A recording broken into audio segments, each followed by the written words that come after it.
Notre Dieu est vivant. On va écouter la parole de Dieu.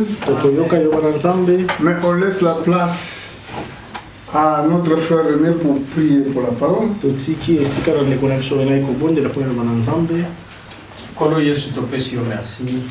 Seigneur Jésus, nous te remercions pour la grâce que tu nous as faite de nous approcher devant ta présence. David, je suis en train de conduire dans la maison de l'Éternel.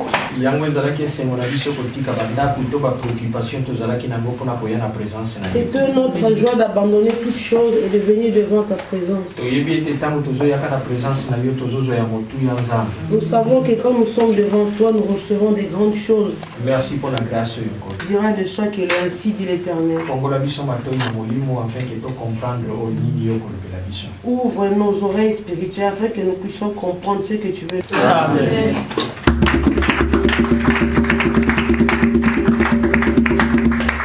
Amen. Amen. Restons debout. On a appris autrefois et nous allons nous asseoir après.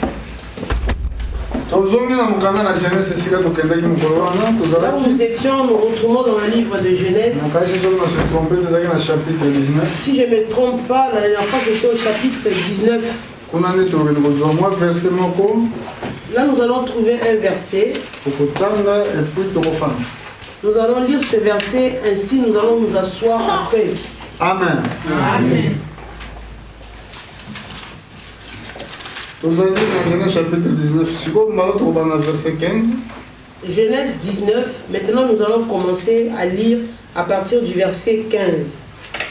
Genèse chapitre 19, verset 15. Nous lisons au nom du Seigneur Jésus-Christ.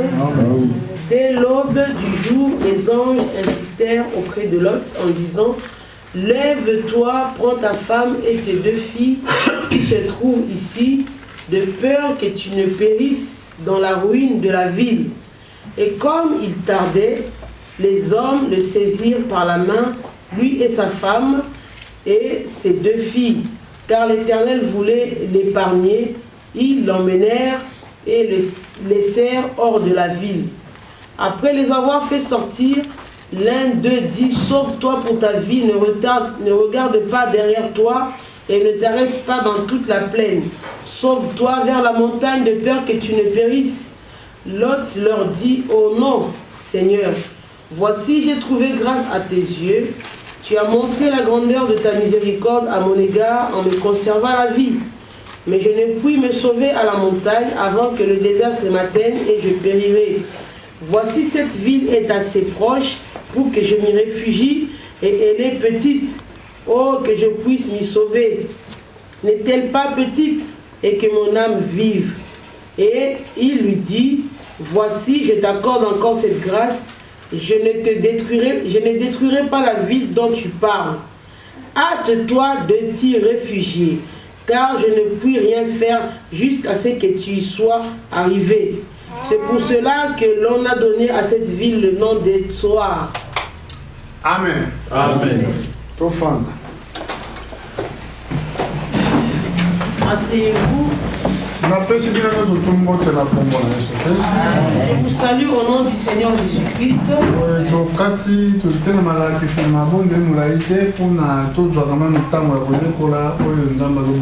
On n'a pas voulu prier longuement pour parler des choses que Dieu a préparées que nous puissions dire ce soir.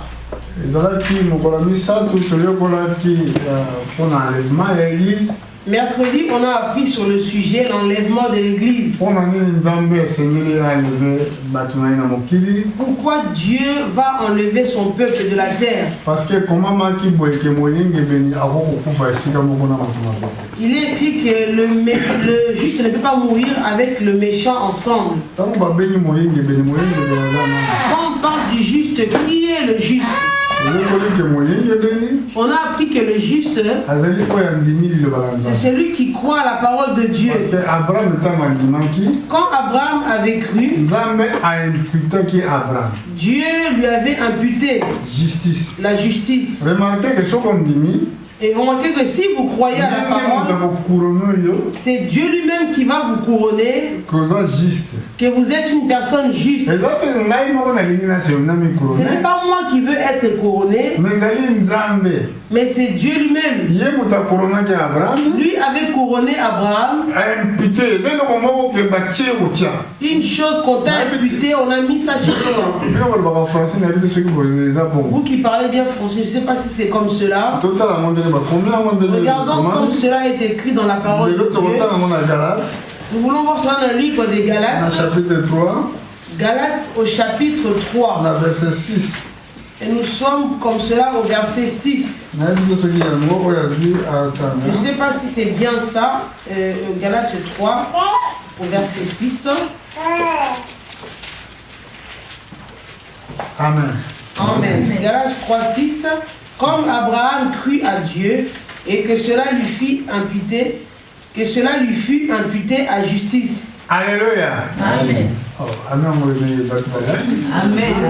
Les gens dorment, ils n'écoutent pas ou comment? Alléluia. Amen. Remarquez que ceux qui ont dit, vous voyez que si vous croyez,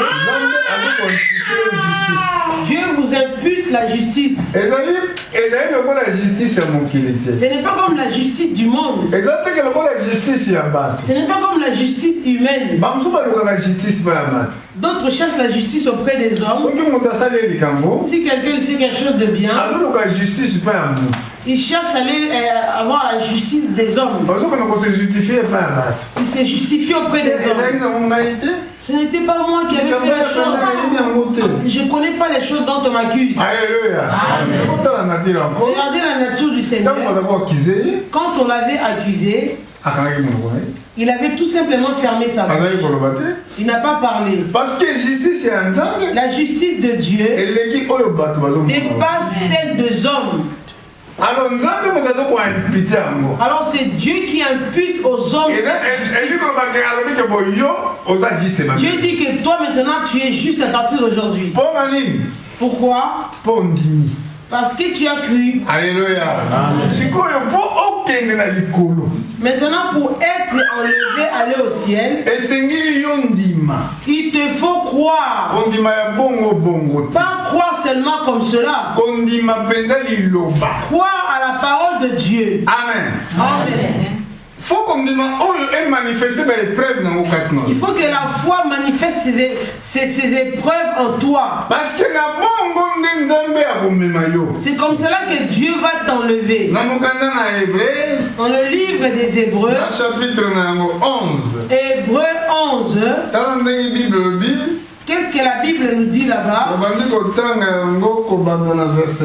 Commençons à lire cela à partir du verset 1.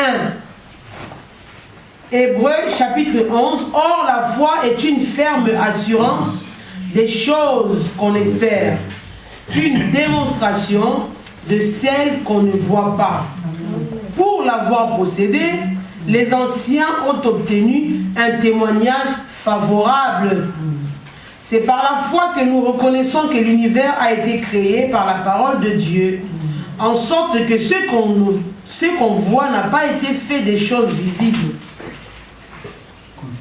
C'est par la foi qu'Abel offrit à Dieu un sacrifice plus excellent que celui de Caïn. C'est par elle qu'il fut déclaré juste, Dieu approuvant ses offrandes, et c'est par elle qu'il parle encore quoique mort.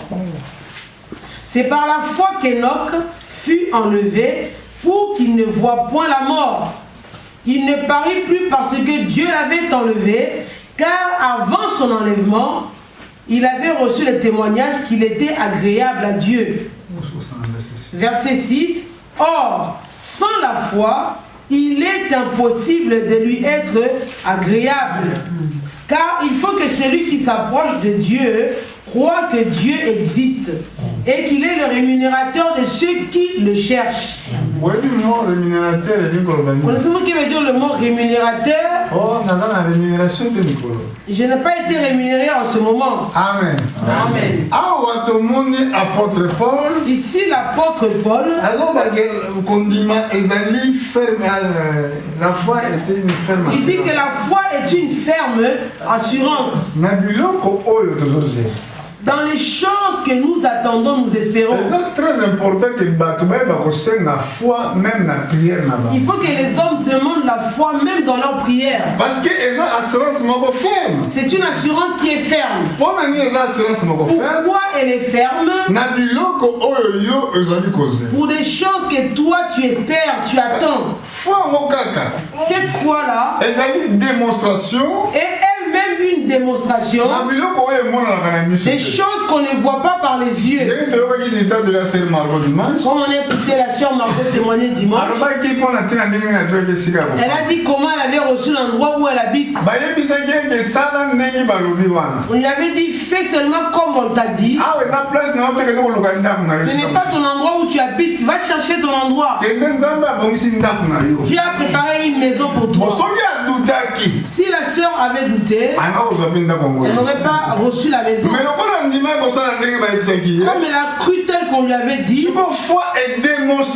la foi a démontré les choses qu'on ne voyait pas par les yeux. Alléluia. Amen. Nous croyons que nous irons à l'enlèvement, mais par la foi. Mais c'est par la foi que nous croyons. Parce que si nous croyons, la foi deviendra une démonstration. Alléluia. Est-ce que vous comprenez tout cela? Pour qu'Abraham quitte son pays, d'abord il a cru que Dieu était vrai. Il est allé dans un endroit où il ne connaissait même pas où il partait. Il n'a pas de famille là-bas. Il n'a pas de frères là-bas. Comment allait-il vivre là-bas? Mais Abraham croyait que celui qui a fait la promesse, il est fidèle. Comme Abraham a cru à ça, la foi a démontré les choses qu'Abraham espérait. C'est une ferme assurance. Alléluia. Je crois que nous les hommes, la plus meilleure des choses, de demander à Dieu, demander la foi. Amen. Amen. Parce que la foi, certaines choses vont paraître dans la vie. Tu dois aussi devenir une personne qui se retient les choses qui apparaissent devant ta vie. Parce que ce qu'il faut, pour savoir que tu as la foi, il faut que ta foi soit d'abord éprouvée. Une chose doit combattre la chose à laquelle tu t'attends. C'est une démonstration. Il faut qu'il y ait la persévérance pour que la foi produise ses épreuves. Jude dit combattez pour la foi qui a été acquise une fois pour les saints. Amen. Amen.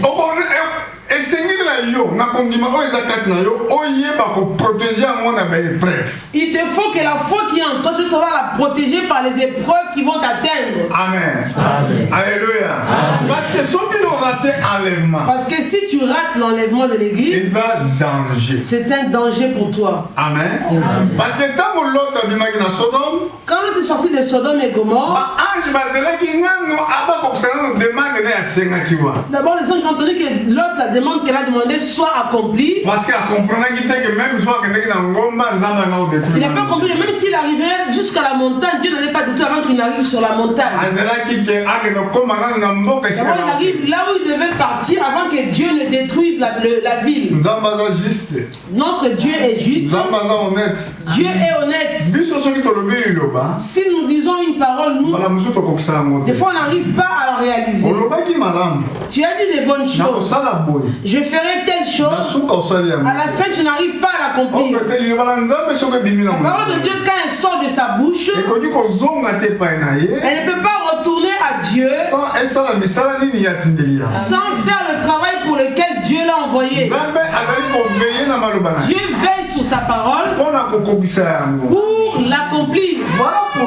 Voilà pourquoi il a dit ceci: je ne détruirai pas le pays jusqu'à ce que tu arrives à l'endroit pour te réfugier. Alléluia. Mais si nous voyons bien dans le monde, quand les justes quitteront cette terre, là le malheur frappera le monde. Parce que nous avons des anges, des anges qui détiennent des trompettes. Ils vont sonner des trompettes, des trompettes de calamité, des trompettes de douleur. Les difficultés seront nombreuses. Ça, Jésus avait dit aux vierges folles: retirez-vous de moi, je ne vous ai jamais connu. Quand elles sont parties acheter de l'huile, à leur retour, elles ont trouvé la porte fermée. Comme la porte était fermée, elles étaient dehors de la maison. Là où il y avait les grincements dedans. Pas dit que c'était l'enfer. C'était un endroit difficile. Quand les saints quitteront ce monde, ce monde sera dans le désastre total. La douleur sera telle que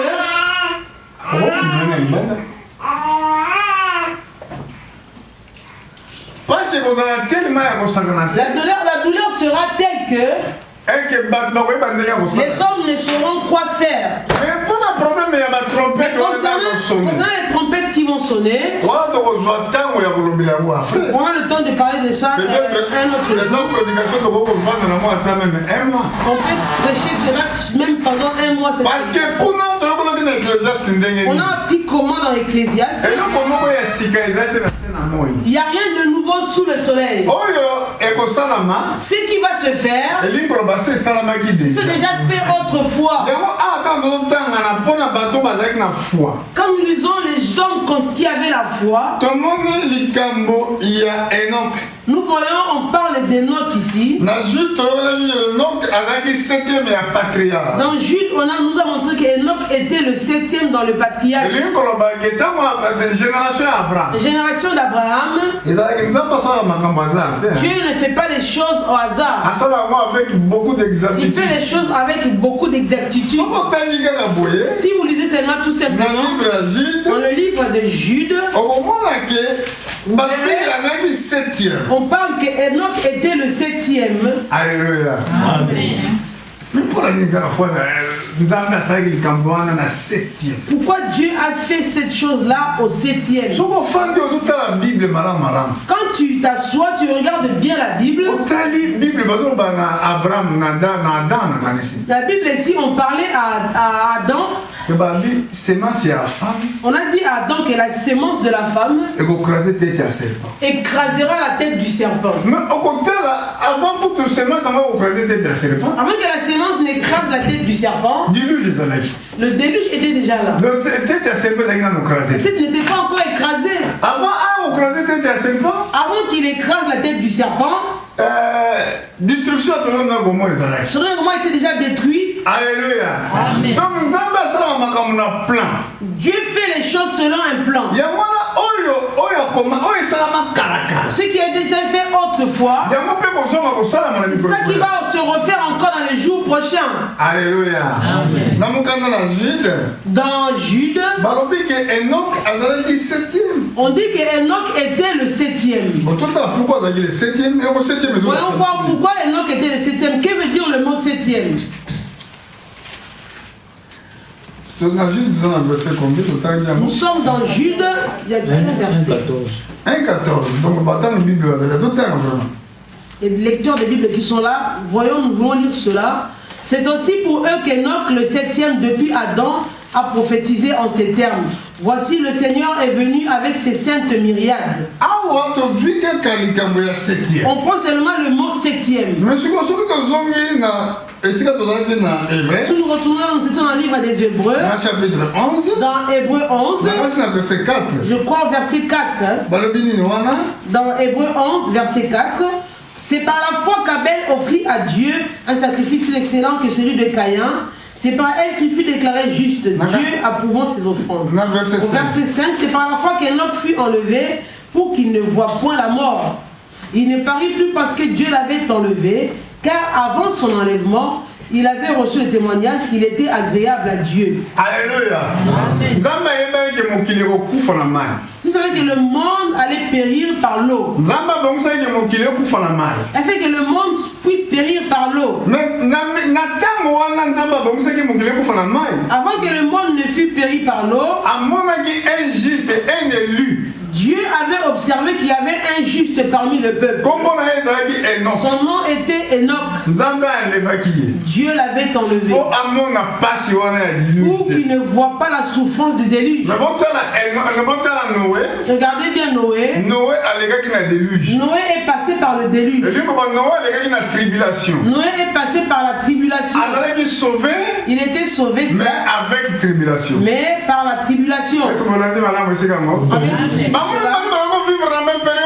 Les deux ont vécu dans la même période. Mais Dieu a enlevé seulement Enoch. Il a laissé Noé. C'est l'image parfaite de l'église.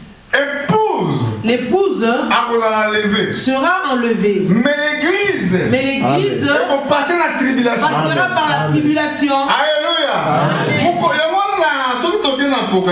Si nous sommes au livre de l'Apocalypse, chapitre 12, Apocalypse 12, voyez cette scène. Cette femme qui a enfanté un fils, les hommes qui n'ont pas le Saint-Esprit, ils font les traductions en bas. Quand on suit ce qui marque en bas, tu vas te perdre. Il marque des choses qui ne sont pas. Et il parle que le fils qui était enlevé, c'était Jésus-Christ. Alors que au début du livre d'Apocalypse, on a dit à Jean, écris les choses à venir. Jésus était déjà mort. Il a fait l'œuvre de la rédemption. Ce n'est pas Jésus dont on parle ici. Si c'est Jésus ici, verset 5. Elle enfanta un fils qui doit paître toutes les nations avec une verge de fer. Son enfant fut enlevé vers Dieu et vers son trône. Et la femme s'enfuit dans le désert où elle avait un lieu préparé par Dieu afin d'y être nourrie pendant 1260 jours. Est-ce que Marie est qui m'a dit dans le désert? Est-ce que Marie a fui dans un désert? Alléluia. Amen. On parle ni de Marie.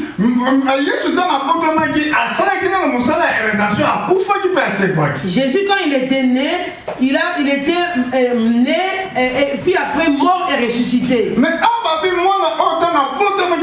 Alors qu'ici l'enfant, dès qu'il était né, Dieu l'a enlevé vers son trône. Bon, c'est quoi aussi verset 5? Touchons le verset 5. Allons-y au verset 5. Au chapitre 2, Apocalypse 2.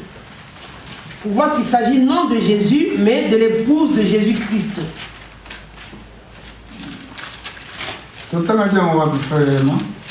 Apocalypse chapitre 2.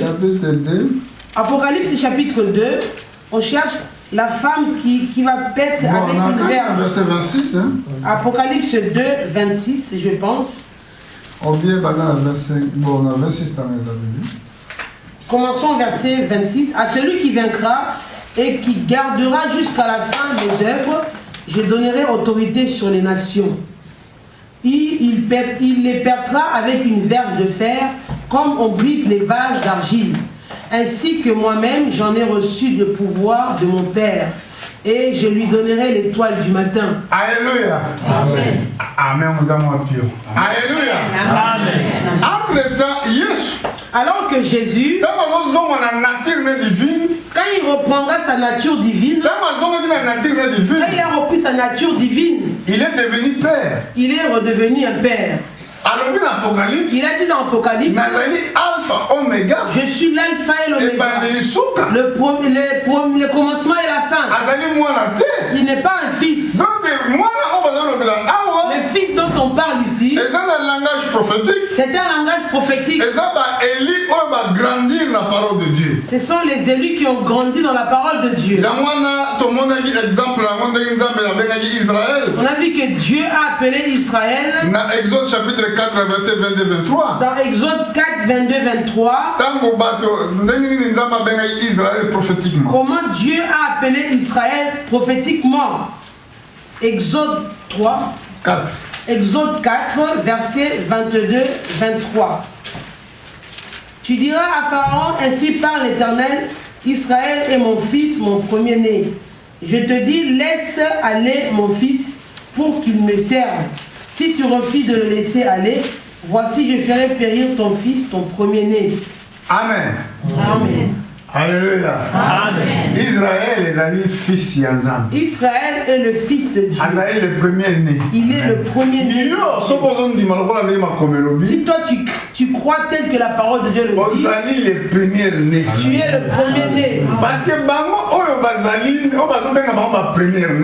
qu'on appelle le premier-né, les aînés qui prennent la responsabilité du père. Donc ils vont gouverner avec le Dieu. Jésus-Christ, ça des personnes qui ont grandi, alors, pas des petits. Quand l'enlèvement aura lieu, ça se fera également avec les hommes qui étaient morts avant nous. Les personnes décédées de la parole avant nous, qui étaient morts des vrais croyants, quand l'enlèvement va se faire, ces personnes-là vont ressusciter avant. Ceux-là qui pourront rencontrer, voir le Seigneur, ils verront des personnes qui étaient mortes, on va les voir. Une personne qui était vrai croyant que tu connaissais, tu le vois comme ça par tes yeux. Si tu la vois la personne, sache que ton corps a été transformé. Amen. Amen. Maintenant, quand Dieu va enlever l'église au ciel, qu'est-ce qui va se passer dans le monde? La souffrance. Une souffrance terrible. Apocalypse 12 où nous étions. Après que l'épouse soit montée au ciel, le diable a persécuté l'église. Voyons cela. Mais, et il y eut une guerre dans le ciel. Michel et ses anges combattirent contre le dragon. Et le dragon et ses anges combattirent, mais ils ne furent pas les plus forts, et leur place ne fut plus trouvée dans le ciel. Et il fut précipité le grand dragon, le serpent ancien appelé le diable et Satan. Celui qui séduit toute la terre, il fut précipité sur la terre, et ses anges furent précipités avec lui.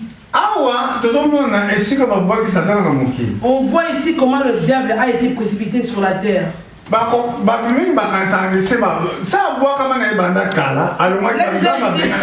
avait chassé déjà du trône là-bas, il a été chassé par Dieu. Il avait chassé dans l'endroit où il était. On a déjà prêché cela plusieurs fois. Mais il a dit lui-même le diable que non. Je monterai jusqu'au ciel dans Isaïe 14. Je serai semblable au Dieu très haut. Pourquoi? Pourquoi il est là-bas, le diable? Pour empêcher que ta prière n'arrive pas à Dieu. Quand tu pries, si tu as une chose que tu as commise, que tu n'as pas avoué, que tu n'as pas arrangé, quand ta prière n'arrive vers Dieu, d'abord le diable va prendre cela. C'est écrit dans la Bible. On va lire cela. Dans verset 10. Donc il combat la prière des saints. Et il est là pour t'accuser. Le diable n'est pas loin de Dieu. C'est écrit dans le livre de Job. Les enfants de Dieu ont été se réunir au ciel. Le diable est venu aussi avec eux. Dieu lui a posé la question. D'où viens-tu, Satan?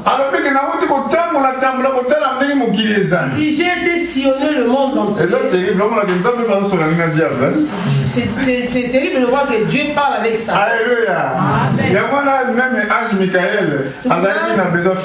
Même l'ange Michael, il s'est retenu de ne pas insulter le diable. Quand Moïse était mort, le diable est venu. Il est venu prendre le corps de Moïs. Vous savez pourquoi il voulait faire cela? Parce que Moïse a bombé les Égyptiens. Parce que Moïse avait tué un Égyptien. Le diable savait que toi, Moïse, tu as tué quelqu'un. Tu ne peux pas aller vers Dieu. L'ange Michael était là pour se battre pour prendre le corps de Moïse. Et dans le monde, tout est contrôlé. Nos vies sont contrôlées. Même la mort. Alléluia. Amen. Moïse aujourd'hui il doit partir. Je ne le laisserai pas. Toi tu m'appartiens. Amen. Diable a dit, toi Moïse, tu m'appartiens. Si tu ne m'appartiens pas, pourquoi as-tu tué l'Égyptien? Maintenant l'ange Michael, il est venu pour défendre. Le diable commence à insulter l'ange Michael. La Bible dit, l'ange Michael n'a pas répondu par aucune parole. Il dit que laisse que Dieu te réprimande. Souvent quand vous êtes insulté, ou on parle mal de vous, vous ne voulez pas patienter, supporter que la chose passe comme cela. Regardez l'image de l'ange Michael dans Jude 9, verset 9. Si vous voulez voir cela avant de continuer sur Apocalypse. Le diable, il avait accusé. Il voulait prendre le cadavre de Moïse. Oui, Jude, nous voulons voir cela. Verset 9. Jude, il y a qu'un verset, chapitre 1, il y a verset 9. Or, l'archange Michel, lorsqu'il contestait avec le diable et lui disputait le corps de Moïse, n'osa pas porter contre lui un jugement injurieux, mais il dit que le Seigneur te réprime. Eux, au contraire... Oui. Donc, Ange Michael, il n'a pas voulu remettre une parole injurieuse envers le diable. Pourquoi? Ange Michael n'est pas un respect. L'ange Michael avait en lui le respect. Parce que le diable avait au moins. Le diable aussi était un ouin. Quand Dieu l'avait créé,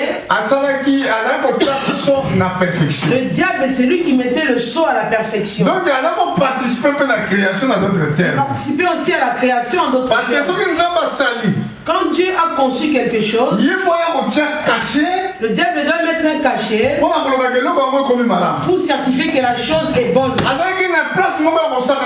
Il occupait une grande place devant Dieu. Il était un chérubin aux ailes déployées. Il était parfait en beauté. Il n'avait aucune erreur, le diable. On l'a pas appelé le diable. Il était appelé ange Lucifer. Ange Lucifer. Amen. Mais c'est quoi Regardez ici.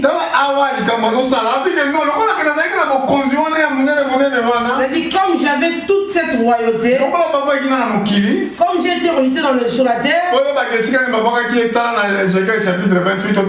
dans Ézéchiel 28, où le diable a été précipité sur la terre, chapitre 14 Ésaïe, il a dit, je monterai au ciel, je serai semblable au Très-Haut. Il voulait que les hommes aussi le glorifient. Regardez, le monde entier le glorifie. Il est adoré comme un Illuminati. Tu vois dans les reportages des Illuminati, les magiciens, il est adoré comme Dieu. Le nom de Jésus dans beaucoup des églises est caché. Mais seulement le nom de Jésus. Église de Jésus-Christ. Mais à l'intérieur, ils invoquent le diable. Il est tellement puissant pour les personnes qui ne connaissent pas Dieu. Jésus a dit ne craignez pas seulement celui qui peut tuer le corps. Craignez plutôt celui qui peut tuer et le corps et l'âme. Dans Apocalypse 12, là où nous étions,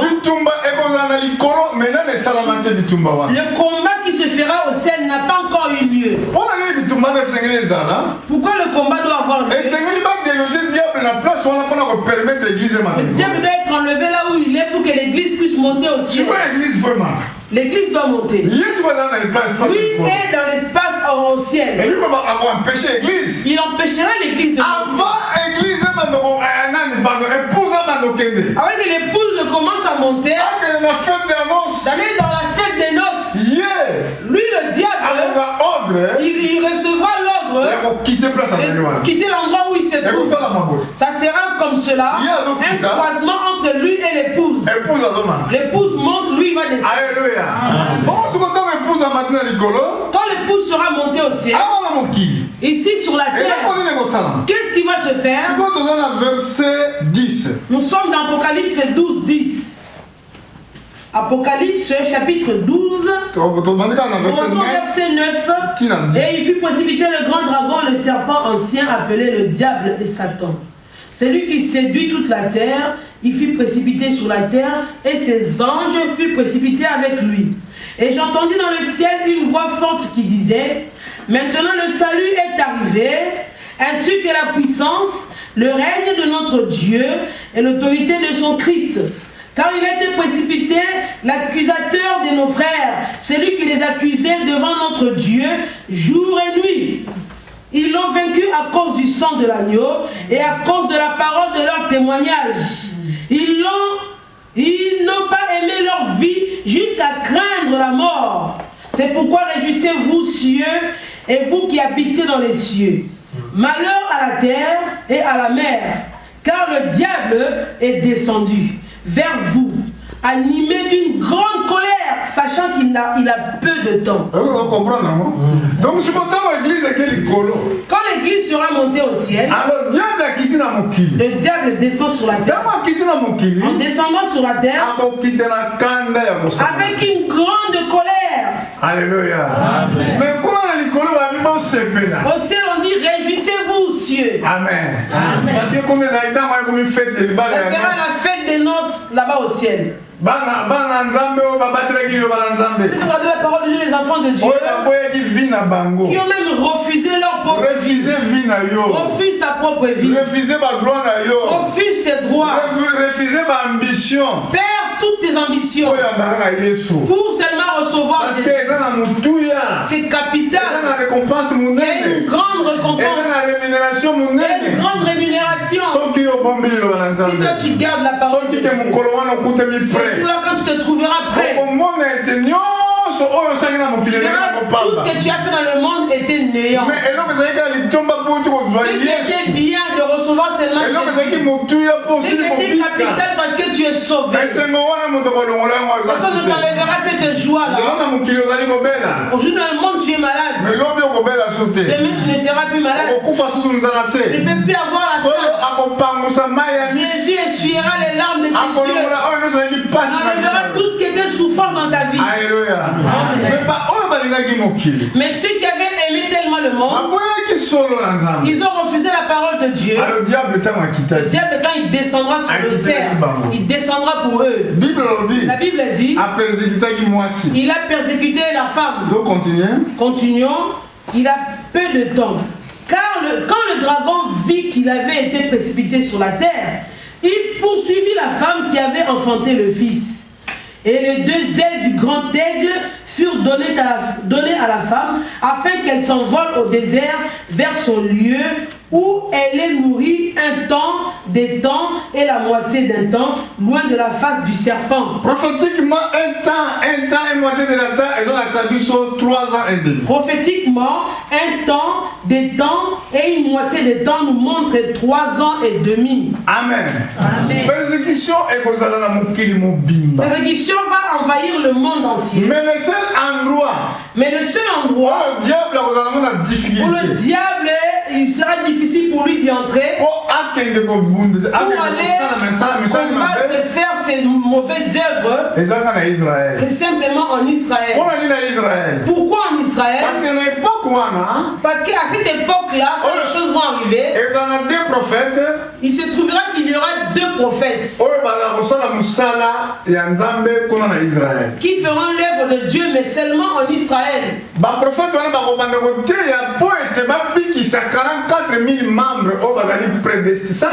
là vont prêcher tout simplement pour faire sortir les 144 000 membres qui sont en Israël. Amen. 144 000 membres. Les 144 000 membres, ce sont eux qui vont régner avec le Seigneur dans le trône, avec l'épouse également. Alléluia. Amen. Est-ce que vous l'avez dit, madame, avec vous suivez ce que nous disons? Les 144 000 membres. Les 144 000 membres chaque 12 tribus d'Israël qui seront pris dans chaque tribu d'Israël, les 12 tribus. Les 144 000 seront là pour régner avec le Seigneur. Parce que nous, les nations, nous sommes l'épouse du Seigneur Jésus. Selon on a écouté les choses que nous voyons aujourd'hui ont déjà été faites autrefois. L'exemple de Joseph. Joseph était le fils d'Israël, de Israël, Jacob. Ses frères l'avaient haï. Quand ils l'ont refusé, il a été vendu aux Ismaël. Quand les Ismaélites l'ont pris, ils l'ont vendu chez Potiphar. Arrivé dans la maison de Potiphar, la femme de Potiphar a cherché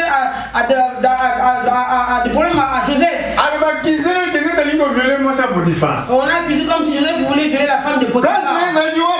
Sa place était où maintenant? Dans la prison. Dans la prison, la fille de cet homme, il était persécuté innocemment. Il n'avait même pas haï ses frères, ni la femme de Potiphar. Pourquoi sa vie était toujours perturbée? Si tu as la sémence de Dieu en toi, vous aurez des problèmes sans arrêt. Pourquoi Dieu me laisse dans cette situation? Mais tu sais pas la chose qui est cachée derrière toi. Le diable voit une étoile qui est en toi, c'est pour ça qu'il poursuit cela. Alléluia. Souvent en Afrique on voit des manguiers. Si l'arbre est manguier a beaucoup de mangues mûres, il va recevoir beaucoup de cailloux. Parce que chacun veut prendre la mangue sur le manguier. Mais si le manguier n'a pas de fruits, personne ne lancera un caillou sur le manguier. Si tu es combattu, persévère dans ça. Parce qu'il y a une chose qui est cachée derrière toi. Alléluia. C'était le cas de Joseph. On voit l'exemple quand on prend Joseph, l'image de Jésus-Christ. Joseph a été mis en prison. Dans la prison, il a interprété les songes des personnes qui étaient avec lui. En interprétant leurs songes, il a dit à l'un d'eux, parmi les deux, quand tu sortiras d'ici, souviens-toi de moi. L'homme en sortant de la prison, il a oublié Joseph. Il a oublié Joseph. Il était emprisonné. Jusqu'à ce que quand le jour pour Dieu était arrivé, quand le jour est arrivé, Pharaon a eu un songe. Dans son songe, il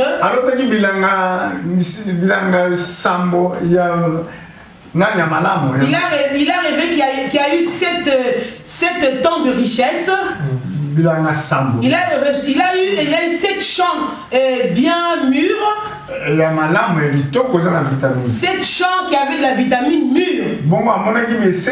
Il a vu aussi 7 champs qui étaient maigres, beaucoup de sécheresse. Il a trouvé 7 vaches grasses et 7 vaches maigres. Pharaon voulait savoir que voulait dire ce songe qu'il a eu.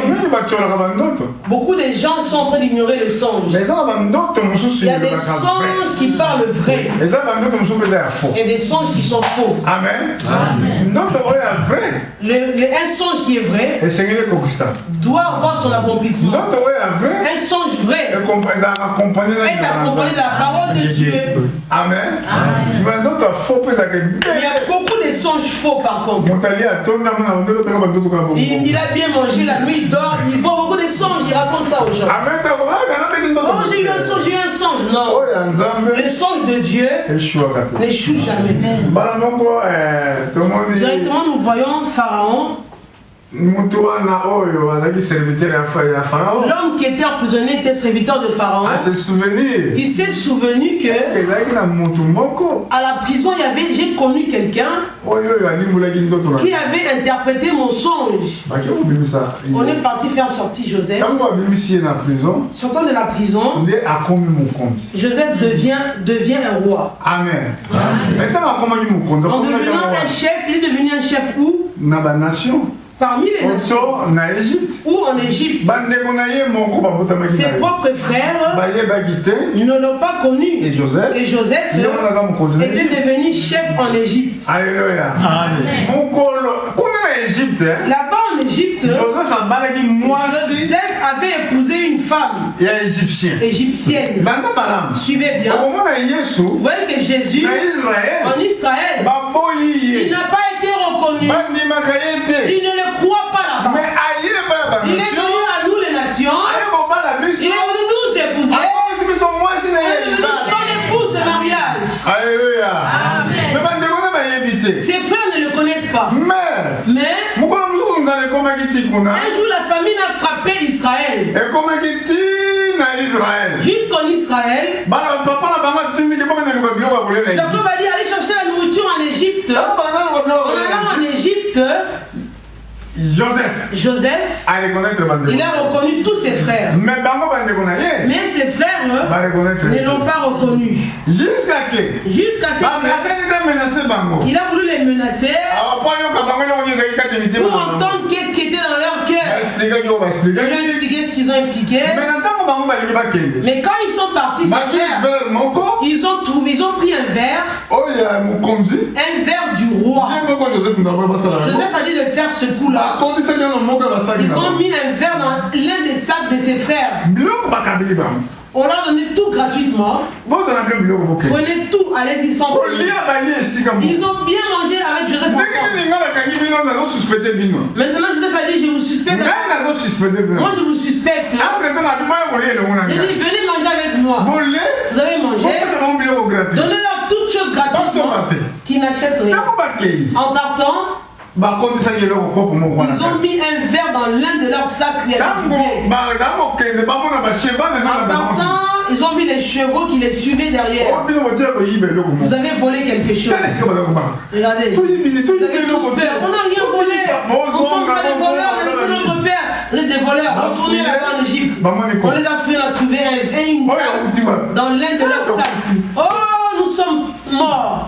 On va périr. obéir. Joseph a alors demandé. Votre père, où vous l'avez laissé? L'histoire le dit très bien. Vous avez laissé votre frère Benjamin avec votre père. Il fallait que je voie ce Benjamin. Non, on a notre frère Joseph qui avait péri. Il souffrant à cause de son fils qu'il avait perdu.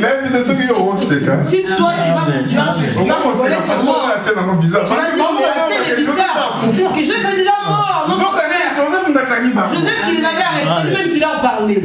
Dès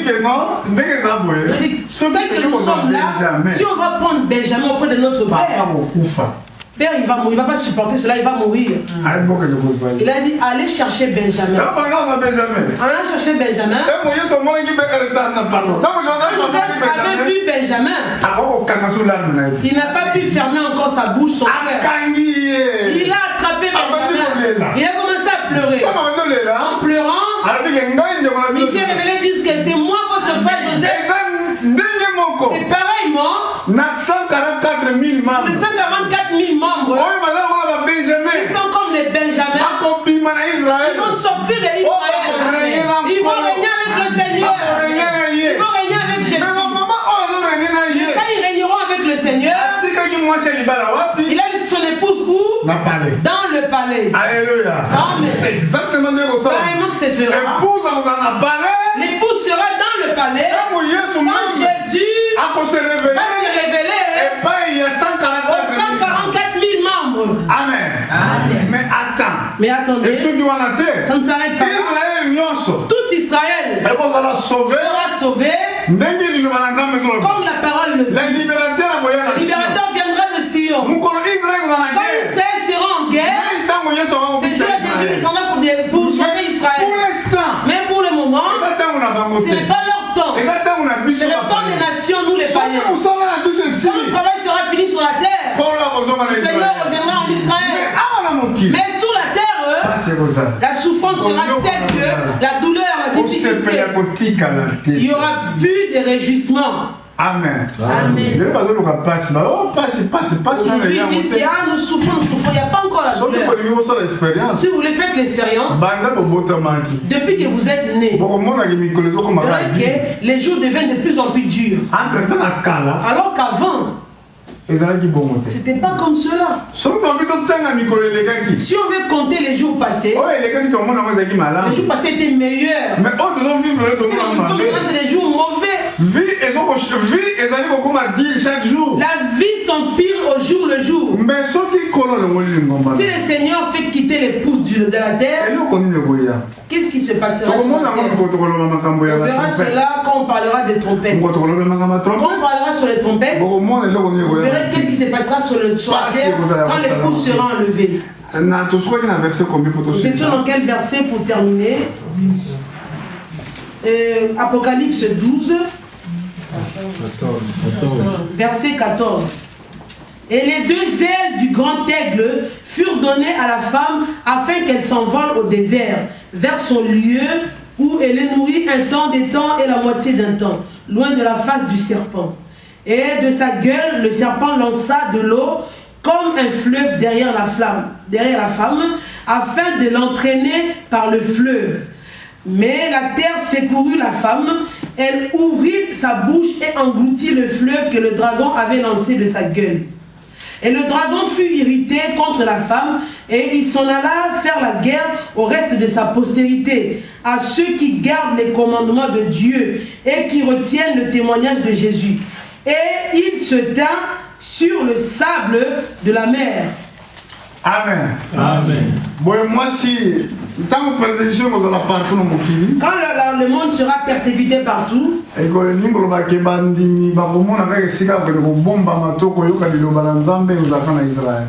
n'auraient qu'un seul endroit pour écouter la parole de Dieu, ce sera en Israël. Pourquoi en Israël? On a parlé de cela qu'il y aura deux prophètes qui vont prêcher pendant 1260 jours. Ce qui veut dire 3 ans et demi. Ils auront deux ministères, le ministère d'Élie et de Moïse. Moïse. Moïse était un législateur. Donc, par contre, Élie a représenté grâce. Alors que Élie représente la grâce. Ces deux ministères doivent faire leur travail. À ce moment-là, ceux qui seront persécutés dans le monde, le seul endroit, le bon endroit, tu dois prendre l'avion. Si on parle que la femme a reçu 2 ailes, 2 ailes d'aigle. Amen. Dans l'Ancien Testament, j'oublie le verset. La Bible dit, je les ramènerai au moyen des aigles. Au moyen des aigles. Des aigles. On parlait des juifs qui étaient éparpillés dans le monde. Dieu les a ramenés par les ailes d'aigle. Les prophètes ne voyaient pas les avions. À l'époque, les avions n'existaient même pas. Ils voyaient comme des oiseaux. Alléluia. Ce sont les avions. À l'époque, on ne parlait pas d'avions. Les prophètes, on parlait d'ailes. D'ailes d'aigle.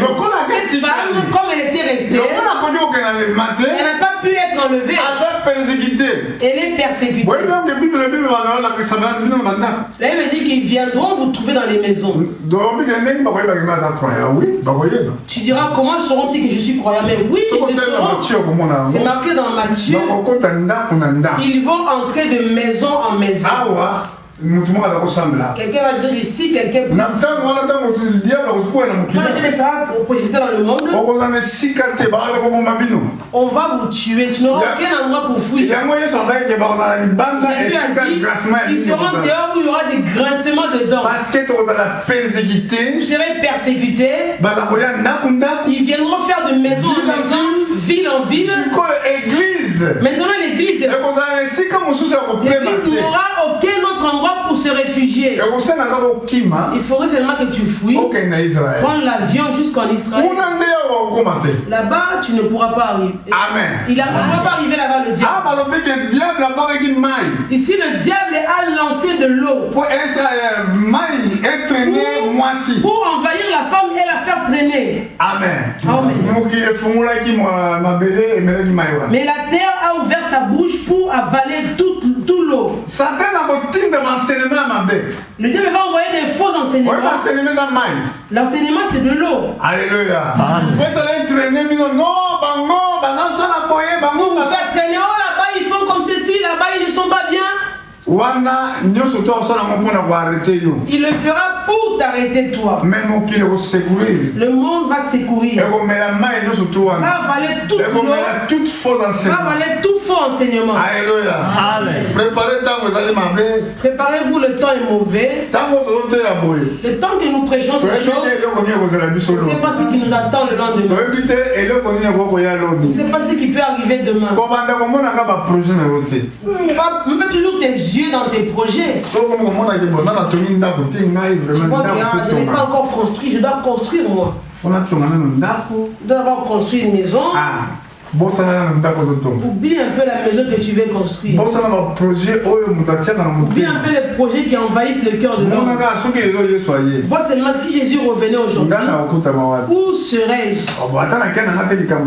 Tu diras même si je pars par l'enlèvement, c'est pas grave. On a coupé la prédication. Il reste plein de choses que je n'ai pas pu expliquer. Toute cette Bible ne parle que sur l'enlèvement. Si on veut rentrer en profondeur à gauche, à droite, ça parle que sur l'enlèvement. Jésus revient vraiment. Mais nous, on doit avoir en nous ce désir ardent pour que Dieu rémunère notre foi. Amen. Amen. Amen. L'amen, c'est en Alléluia. Amen. Dieu faut rémunérer foi. Dieu doit rémunérer notre foi. Mais pas rémunérer. Mais pour le faire, il te faut garder la parole. Si tu gardes la parole de Dieu, Dieu va t'imputer la justice. Amen. Amen. Ça fera comme ça s'est fait aux temps anciens. Mais Noé, il n'a pas reçu la grâce. On a vu comme cette femme qui fouillait devant le serpent. Tel était Noé. Dieu lui a dit construis l'arche. Construis l'arche pour sauver ta vie. Mais entre-temps, alors que Enoch n'a pas besoin de faire l'arche. Dieu l'a fait, l'a pris et l'a enlevé. Vraiment, le septième âge de l'église. Apocalypse, il y a 7 églises. La première église, c'était au temps de Paul. Mais nous sommes la dernière église. Dans notre église, la 7e, là où l'enlèvement va se faire. Mais avant l'enlèvement de l'église, il faut que tu sois agréé. Dieu doit t'agréer. Dieu ne t'agréera que si tu gardes la foi, si tu gardes sa parole. Tu diras comment garder la